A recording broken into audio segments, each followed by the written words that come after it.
The Book of Genesis, Chapter 1. In the beginning God created the heaven and the earth. And the earth was without form and void, and darkness was upon the face of the deep. And the Spirit of God moved upon the face of the waters. And God said, Let there be light. And there was light. And God saw the light that it was good. And God divided the light from the darkness. And God called the light day, and the darkness he called night. And the evening and the morning were the first day. And God said, Let there be a firmament in the midst of the waters, and let it divide the waters from the waters. And God made the firmament, and divided the waters which were under the firmament from the waters which were above the firmament. And it was so. And God called the firmament heaven. And the evening and the morning were the second day. And God said, Let the waters under the heaven be gathered together unto one place, and let the dry land appear. And it was so. And God called the dry land earth, and the gathering together of the waters called he seas. And God saw that it was good. And God said, Let the earth bring forth grass, the herb yielding seed, and the fruit tree yielding fruit after his kind, whose seed is in itself upon the earth. And it was so. And the earth brought forth grass, an herb yielding seed after his kind, and the tree yielding fruit, whose seed was in itself after his kind. And God saw that it was good. And the evening and the morning were the third day. And God said, Let there be lights in the firmament of the heaven to divide the day from the night. And let them be for signs, and for seasons, and for days and years. And let them be for lights in the firmament of the heaven, to give light upon the earth. And it was so. And God made two great lights, the greater light to rule the day, and the lesser light to rule the night.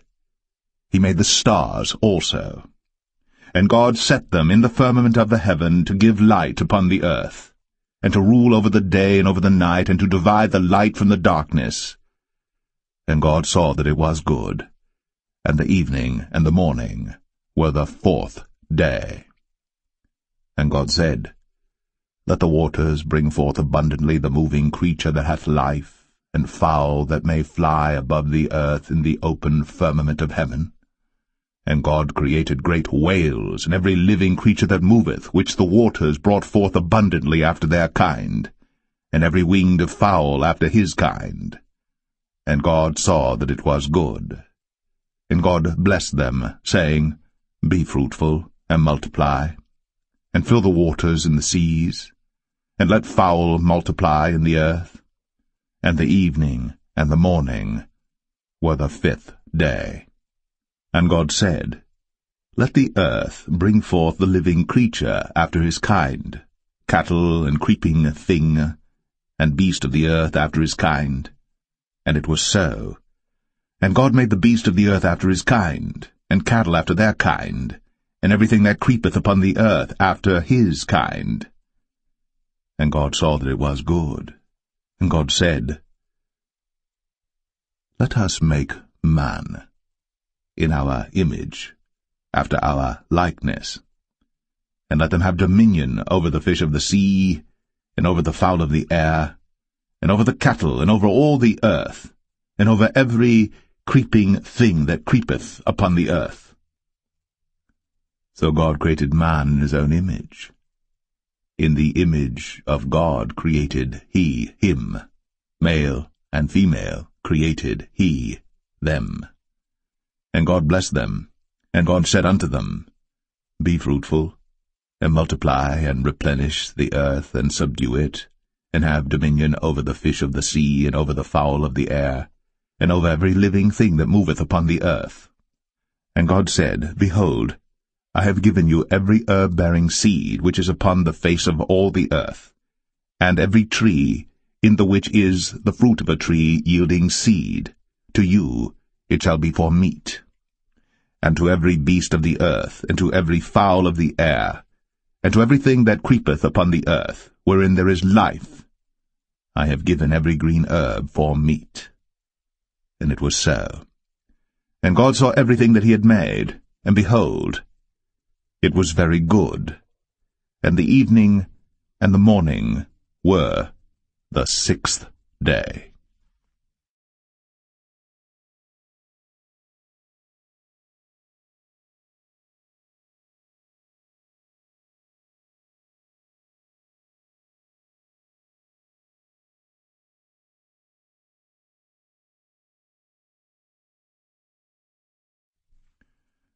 Genesis 2. Thus the heavens and the earth were finished, and all the host of them. And on the 7th day God ended his work which he had made, and he rested on the 7th day from all his work which he had made. And God blessed the 7th day, and sanctified it, because that in it he had rested from all his work which God created and made. These are the generations of the heavens and of the earth when they were created, in the day that the Lord God made the earth and the heavens. And every plant of the field before it was in the earth, and every herb of the field before it grew. For the Lord God had not caused it to rain upon the earth, and there was not a man to till the ground. But there went up a mist from the earth, and watered the whole face of the ground. And the Lord God formed man of the dust of the ground, and breathed into his nostrils the breath of life. And man became a living soul. And the Lord God planted a garden eastward in Eden, and there he put the man whom he had formed. And out of the ground made the Lord God to grow every tree that is pleasant to the sight, and good for food, the tree of life also in the midst of the garden, and the tree of knowledge of good and evil. And a river went out of Eden to water the garden, and from thence it was parted, and became into 4 heads. The name of the first is Pison.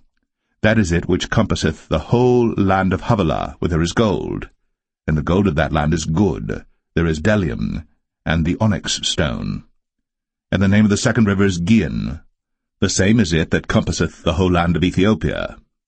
And the name of the third river is Hiddekel. That is it which goeth toward the east of Assyria. And the 4th river is Euphrates. And the Lord God took the man, and put him into the Garden of Eden to dress it, and to keep it. And the Lord God commanded the man, saying, Of every tree of the garden thou mayest freely eat, but of the tree of the knowledge of good and evil thou shalt not eat of it, for in the day that thou eatest thereof thou shalt surely die. And the Lord God said, It is not good that the man should be alone. I will make him an helpmeet for him. And out of the ground the Lord God formed every beast of the field and every fowl of the air, and brought them unto Adam to see what he would call them. And whatsoever Adam called every living creature, that was the name thereof. And Adam gave names to all cattle, and to the fowl of the air, and to every beast of the field. But for Adam there was not found an helpmeet for him.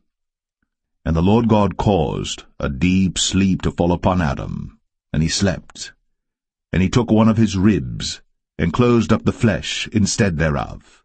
And the rib which the Lord God had taken from man made he a woman, and brought her unto the man.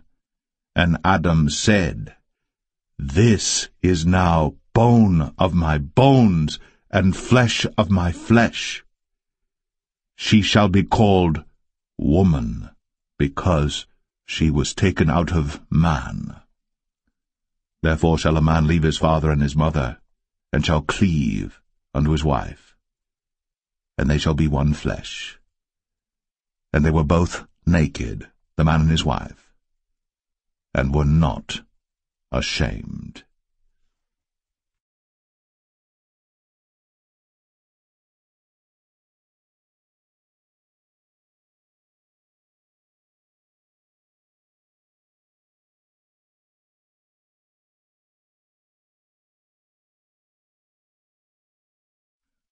Genesis 3.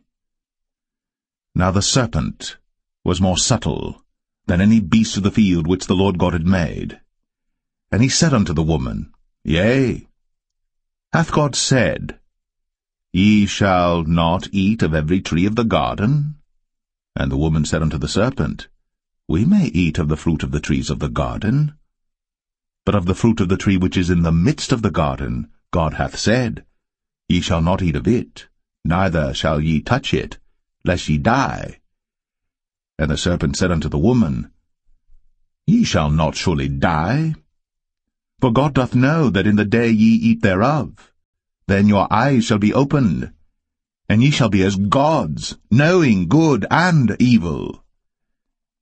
And when the woman saw that the tree was good for food, and that it was pleasant to the eyes, and a tree to be desired to make one wise, she took of the fruit thereof, and did eat, and gave also unto her husband with her, and he did eat. And the eyes of them both were opened, and they knew that they were naked. And they sewed fig leaves together, and made themselves aprons. And they heard the voice of the Lord God walking in the garden in the cool of the day. And Adam and his wife hid themselves from the presence of the Lord God amongst the trees of the garden. And the Lord God called unto Adam, and said unto him, Where art thou? And he said, I heard thy voice in the garden, I was afraid, because I was naked, and I hid myself. And he said, Who told thee that thou wast naked? Hast thou eaten of the tree whereof I commanded thee that thou shouldest not eat? And the man said, The woman, whom thou gavest to be with me, she gave me of the tree, and I did eat. And the Lord God said unto the woman, What is this that thou hast done? And the woman said, The serpent beguiled me, and I did eat. And the Lord God said unto the serpent, Because thou hast done this, thou art cursed above all cattle, and above every beast of the field. Upon thy belly shalt thou go, and dust shalt thou eat all the days of thy life. And I will put enmity between thee and the woman, and between thy seed and her seed. It shall bruise thy head, and thou shalt bruise his heel. Unto the woman he said, I will greatly multiply thy sorrow, and thy conception.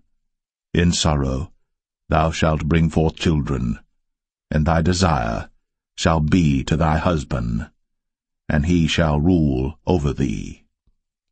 And unto Adam he said, Because thou hast hearkened unto the voice of thy wife, and hast eaten of the tree of which I commanded thee, saying, Thou shalt not eat of it, cursed is the ground for thy sake. In sorrow shalt thou eat of it all the days of thy life. Thorns also, and thistles shall it bring forth to thee, and thou shalt eat the herb of the field. In the sweat of thy face shalt thou eat bread, till thou return unto the ground. For out of it wast thou taken, for dust thou art, and unto dust shalt thou return. And Adam called his wife's name Eve, because she was the mother of all living. Unto Adam also and to his wife did the Lord God make coats of skins, and clothed them. And the Lord God said, Behold, the man is become as one of us, to know good and evil. And now, lest he put forth his hand, and take also of the tree of life, and eat, and live forever. Therefore the Lord God sent him forth from the Garden of Eden, to till the ground from whence he was taken. So he drove out the man, and he placed at the east of the Garden of Eden cherubims, and a flaming sword which turned every way, to keep the way of the tree of life.